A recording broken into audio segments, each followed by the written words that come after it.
No, naki-birthday kami sa aking inaanak na si Stephen.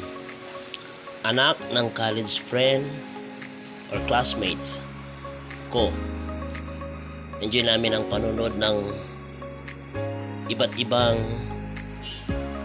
magic tricks.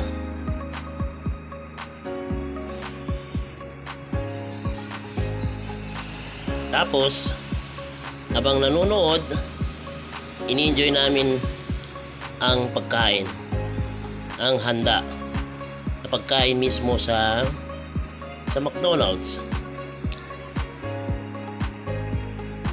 Siyempre, masarap.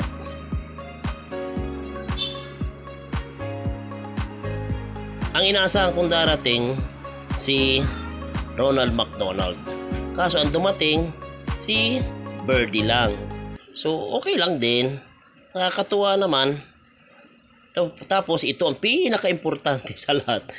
Yung mag-sharon.